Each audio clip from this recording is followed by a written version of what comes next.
Disseu Mendes representou muita coisa, além de ter, em algum ponto, um certo parentesco comigo. A minha mãe era Mendes também, e o Disseu era Mendes Arco Verde. O Mendes é da mesma família, são descendentes do Amarante. Meu primeiro contato com o governador Disseu, já escolhido na época, e tive o convite para participar do DETRAN, eu fui procurado pelo Dr. José Lopes dos Santos, que foi secretário de governo dele, Disseu, informando que o governador Disseu queria ter uma entrevista comigo. E essa talvez seja um dos lances mais interessantes dessa passagem inicial minha no DETRAN. E ele me informou o endereço do Dr. Disseu, na época era ali na rua Aurelino de Abreu. Eu fui à noite lá. Me introduziram na residência dele.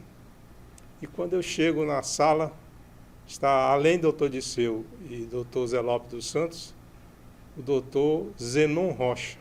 Aí aconteceu o lance mais interessante dessa passagem.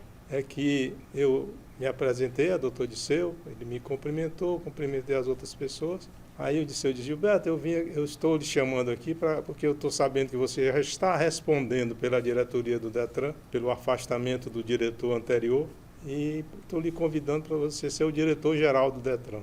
Aí ele fez um intervalo. Nesse intervalo de tempo, o Dr. Zenon Rocha entrou na história. Aí disse: mas rapaz, que coisa interessante. Esse rapaz hoje está sendo convidado para ser diretor de um órgão do Estado. E eu, como médico, fui eu que fiz o parto dele. Há 30 anos atrás, na rua chamada antigamente Rua da Estrela, que hoje é Desembargador Freitas, a maternidade não funcionava. Eu fiz o parto na casa dele, da casa dos pais dele, há 30 anos atrás. Então isso para mim ficou registrado como um ponto interessante dessa minha primeira aproximação do governo, né? E aí, daí para frente, a coisa se desenvolveu muito bem, porque o DETRAN tinha sido transformado de departamento em uma autarquia, ainda no governo anterior. E, como autarquia, ele ainda era uma autarquia da Secretaria de Segurança. E o secretário de Segurança também era uma pessoa ligada com minha família, né? Era Leal também, Sebastião Leal, deputado Sebastião Leal. Então, a coisa começou de um lado que eu diria interessante, muito bom para o meu primeiro contato com a administração pública, porque eu tinha sido diretor técnico no governo anterior, não tinha administrado ainda muita coisa. E como diretor do DETRAN, eu tinha que assumir todos os interesses maiores do órgão. E aí nós assumimos e começamos a verificar o que era possível ser realizado.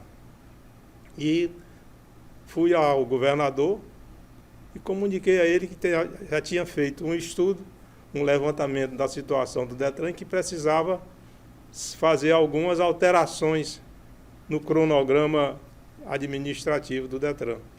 Não causou, porque o que aconteceu? O DETRAN, como autarquia, deveria contribuir para o INSS, os funcionários, os órgãos, as pessoas do DETRAN. Mas eu consegui que todo essa contribuição fosse para o IAPEP. Então, o DETRAN passou a auxiliar o IAPEP de alguma forma com essas contribuições. E meu pai, na realidade, ele tinha sido o diretor do DAG, que era o Departamento de Administração Geral no governo anterior. Apenas ele só fez assumir o IAPEP como um órgão já de outra natureza, né? Mas conseguiu também fazer um trabalho muito excepcional, que eu diria, porque foi ele, na administração dele, que foi construído a famosa e hoje quase destruída colônia de férias do servidor em Luiz Correia. Então, ele desempenhou um papel muito importante na administração e o serviço médico do IAPEP funcionava muito bem. Olha, o doutor Disseu era um homem muito contido, um homem muito recatado. ele não gostava da maneira como eu enxergava, ele não gostava dessas exposições, dessas coisas mirabolantes, embora tenha sido secretário de governo, secretário de saúde no governo anterior, e que o governo anterior só fazia as coisas com o governo do Dr. Alberto Silva, para citar logo o nome do governador, só fazia coisas em que chamasse muita atenção, inclusive porque ele tinha muito amparo no governo federal. E o doutor Disseu estava num começo deslanchando. E ele fez algumas coisas que, uma das que eu considero talvez a mais importante para o governo do Estado, com o secretário Felipe Mendes, secretário de Finanças, da Fazenda do Estado, o DETRAN tinha uma arrecadação própria. Como autarquia, tudo que entrava de arrecadação, o DETRAN movimentava como receita própria. E o secretário Felipe Mendes criou nessa época a tal chamada Conta Única. A Conta Única do Estado foi que segurou o DETRAN pelas pernas. A gente não pôde desenvolver muita coisa porque tudo tinha que consultar a Secretaria de Fazenda se podia utilizar recursos aí, né? Então, isso aí foi uma das grandes obras do governo Disseu, foi a centralização dessas contas, porque aí o governo teve como controlar as despesas.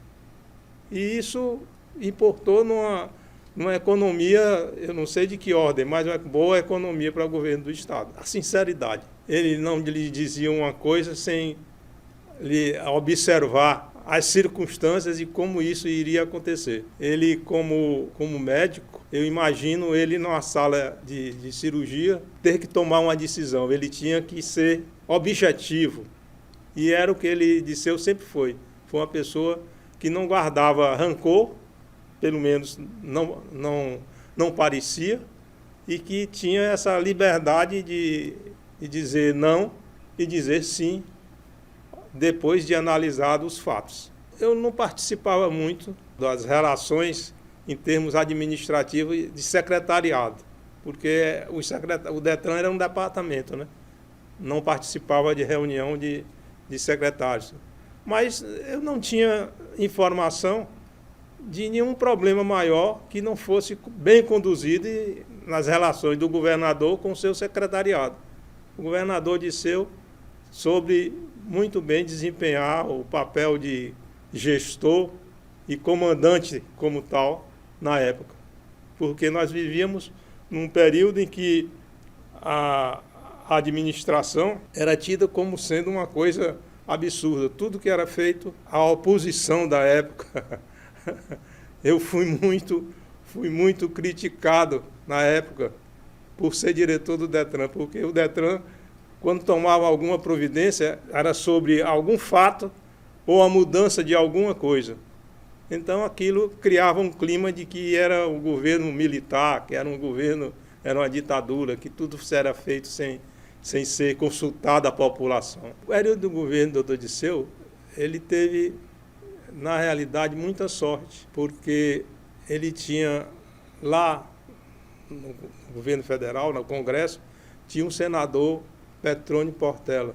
E o senador Petrônio Portela, além de ter sido presidente do partido na época, a Arena, ter sido presidente do Congresso, ter chegado a ministro da Justiça, durante o período de Disseu, ele deu muita cobertura àquilo que o governo do Estado do Piauí precisava. E então, ele, Disseu, conseguiu realizar muita coisa em função dessa situação do senador Petrônio Portela, que nunca deixou de olhar as coisas do Piauí. Olha, o problema do dever é muito relativo, né? Porque obras, não foram tantas obras assim que eu tenha lembrança de que foram obras extraordinárias. Mas a parte relativa à parte de saúde, parte de educação, que na época o secretário de Educação era o professor Uol Ferraz, e o Uol Ferraz era cunhado ou genro, alguma coisa dele, governador. E tinha muito interesse de que as coisas funcionassem. A educação, a saúde, a segurança pública mesmo, foi uma das coisas que foram registradas muito bem, embora o comandante da Polícia Militar tenha sido um oficial do Exército, Coronel Flávio Figueiredo. E o Coronel Flávio Figueiredo criou determinados obstáculos quando o governo queria tomar algumas decisões. Mas ele terminou saindo do governo e outro comandante assumiu. Ele vinha querendo registrar na Polícia Militar alguma coisa que tinha sido realizada pelo Coronel Canuto Tupi Caldas, que foi ligado ao Clube Tiradentes. E o Coronel Canuto fez muita coisa na polícia, desenvolveu a Polícia Militar de uma forma diferente do que vinha sendo feito. E ele, Flávio, quis restringir. Inclusive porque o Detran, na época, era muito ligado ao batalhão de trânsito. E o comandante do batalhão de trânsito tinha muita ligação, porque o Detran praticamente era quem subsidiava os veículos, o funcionamento não só da tropa, não, mas das viaturas. O Detran mantinha as viaturas em funcionamento porque era que tinha convênio com postos de gasolina para abastecimento e o batalhão de trânsito não recebia um centavo do comando da polícia. Olha, eu não tenho muita lembrança disso, não, mas doutor Disseu mexeu muito com as coisas municipais. Embora ele fosse não aceito em determinadas áreas, mas ele fez muita coisa pelo município, principalmente para a zona mais do centro para o sul do estado, a zona sul do estado, que era de origem dele, por ser de Amarante. Muita coisa para o sul do estado foi realizada na época dele. Agora, se ele foi um municipalista, eu tenho minhas dúvidas, porque, na realidade, ele não tinha esse interesse maior. Ele tinha interesse maior de continuar na política, e continuou, tanto que acabou tendo um infarto. O doutor Disseu era um cara tão polido, tão cheio de coisas simples, que ele foi apelidado, o deputado Sebastião Leal, que era o secretário de Segurança, tinha muita ligação com ele, gostava muito de brincar.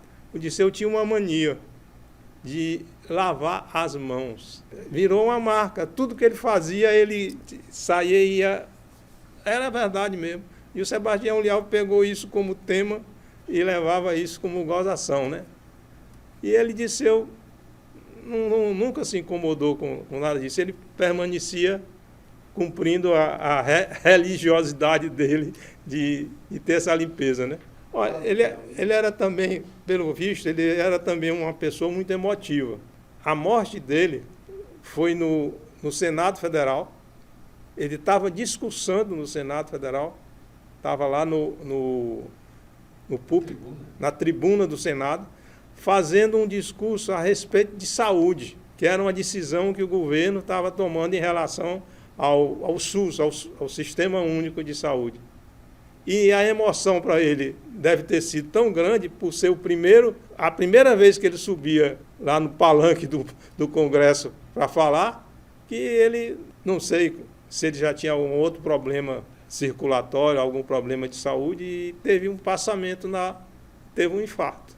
Nós tivemos também ainda no Detran, estou lembrando agora, que o Detran funcionava como uma delegacia de polícia, né? Era um departamento da Secretaria de Segurança, funcionava, antes de ser transformado em autarquia, funcionava como uma delegacia de polícia.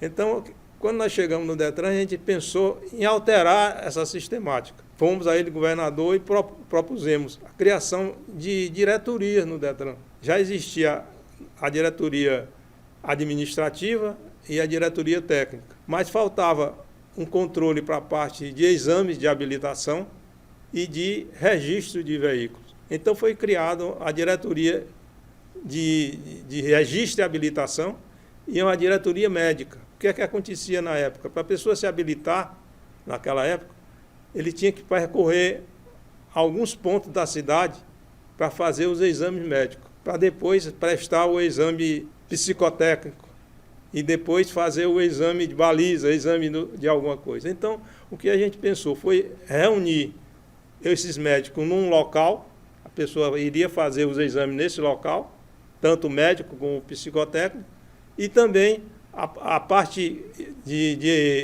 de sinais de habilitação quanto ao Código de Trânsito, ele faria num outro local do Detran. E aí simplificava o serviço. E também a parte de registro e habilitação, a gente transferiu, que era aqui na Praça Saraiva, a gente transferiu para a Avenida Barão de Gurgueia, onde se alugou lá uma área, se construiu as passagens dos veículos, e os veículos entravam e saíam já com tudo resolvido, né? O motorista que chegasse lá com o veículo, tudo era resolvido, embora acontecesse as filas, né? Mas tudo era muito mais rápido do que a confusão que acontecia aqui na Praça Saraiva. Eu só tenho informação da área em que eu atuava, né? Porque das outras áreas, parte de Secretaria de Fazenda, Secretaria de Planejamento, Secretaria de Saúde, eu não entrava muito. Mas na nossa área, que era a parte de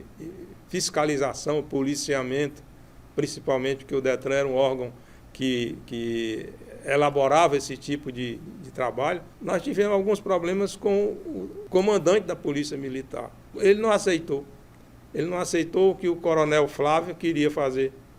Ele ficou do lado da administração do Detran e o Coronel Flávio, inclusive, pouco tempo depois, foi afastado do comando da polícia.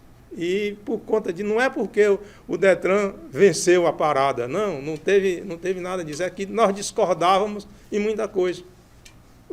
Coronel Flávio, achava que a Polícia Militar não tinha nenhuma responsabilidade com o batalhão de trânsito. Era o Detran que tinha que tomar conta do batalhão de trânsito. Ele apenas era obrigado a pagar o salário dos militares. O resto era tudo de obrigação do Detran, quando na realidade não tem nada a ver uma coisa com a outra. O Detran, nós fazíamos aquilo porque se a gente não fizesse, não tinha fiscalização de trânsito, não tinha policiamento, não tinha um órgão que tomasse conta das coisas da cidade. Inclusive porque nós tínhamos investido muito na parte de sinalização. Teresina, Parnaíba, Floriano, Picos, foram cidades que já tinham um certo volume de trânsito, que foram agraciadas com uma moderna sinalização. Toda essa sinalização que existe hoje em Teresina já vem da nossa época de 40 anos atrás. Essa sinalização semafórica chamada já vem daquela época. Não sei se você lembra que ali na Avenida Frei Serafim existia um pórtico. Aquele pórtico foi da nossa época, um pórtico com sinais no cruzamento. Aquele era o cruzamento mais movimentado da cidade, e até hoje eu acho que ainda é o cruzamento mais movimentado. Existia um pórtico com os sinais. Aí reclamavam por quê? Porque pelo Código de Trânsito, os sinais luminosos são colocados o vermelho em cima, o amarelo no meio e o verde embaixo, né, em termos verticais, né? E ali a gente colocou tudo na horizontal. Tanto o vermelho como o amarelo como o verde era na horizontal, lá no pórtico. E funcionou. Era um negócio que chamava a atenção. A pessoa que dirigia percebia o que é que era. Hoje tem lá uma sinalização com aqueles braços, também aqueles braços com o semáforo pendurado, foi da nossa época. Foi na época que a gente criou essa situação, para comprar. Era a maior dificuldade para comprar um poste daquele metálico. Não tinha aqui em Teresina. Aí nós conseguimos, através de um personagem também que já morreu, o Chaguinha, lá da Pissarra, da metalúrgica, o Chaguinha. E o Chaguinha nos proporcionou a solução daquilo. Fez os braços com o poste, encaixando o braço no poste. É difícil, porque a coisa é tão importante, o acontecimento é tão importante que é difícil a gente criar um contexto apenas com relação à perda, né? Porque o negócio foi de outra ordem, o acontecimento foi de outra ordem. A perda do Dirceu foi uma situação em que não só o Piauí perdeu, mas o próprio governo em si, o Congresso em si perdeu, porque era uma pessoa muito cheia de ideias, muito cheia de vontades próprias que ele queria realizar. Mas, com esse desenlace que aconteceu, o Piauí foi um dos prejudicados maiores, porque aquilo que ele queria em termo nacional ficou restrito a um período muito curto quando ele foi desempenhar essa função como senador. Então, em 55 dias, como senador, que é um período de 8 anos, o senador tem 8 anos para trabalhar, 55 dias, né, é pouco mais do que um mês, né? Então, o Piauí perdeu uma oportunidade, e isso, o Piauí teve um azar muito grande nessa parte, porque perdeu tanto o Disseu como o senador Petrônio. O senador Petrônio também foi a mesma coisa, morreu estupidamente numa viagem. Então, são coisas que o Piauí carece de reformulação, porque naquela época, ainda teve mais um detalhe com relação ao doutor Disseu. Naquela época, a eleição para senador não tinha suplente. Parece que não tinha suplente, se eu não estou enganado. Então, o segundo colocado, que foi o senador Alberto Silva, assumiu no lugar dele como senador. Então, são coisas da vida, né? Você não pode imaginar que tal coisa vai acontecer. Ele disse, eu lamento, além do parentesco que a gente, embora um pouco mais distante, ainda tinha, mas ele disse, eu poderia ter ajudado muito e feito muito pelo Piauí. A minha passagem há 40 anos, ou mais, quase 50 anos atrás, pela administração pública, foi uma passagem que me deixou, eu não diria realizado, mas me deixou aceito comigo mesmo, porque tudo que nós fizemos, tudo aquilo que eu participei, foi com a intenção da melhor maneira de atender às necessidades de cada área em que atuei. Porque, além de diretor do Detran, quando eu saí de diretor do Detran, eu fui, porque a minha formação é de engenharia, eu fui para a diretoria técnica da AGESPISA, embora sejam áreas completamente diferentes, mas a engenharia atua em todas essas áreas. E na AGESPISA, terminei sendo presidente da AGESPISA, no governo Zé Raimundo Bona Medeiros. Então, tudo isso contribuiu para que eu me considere uma pessoa não realizada, mas me aceito comigo mesmo de que procurei fazer o melhor e ajudar naquilo que foi necessário.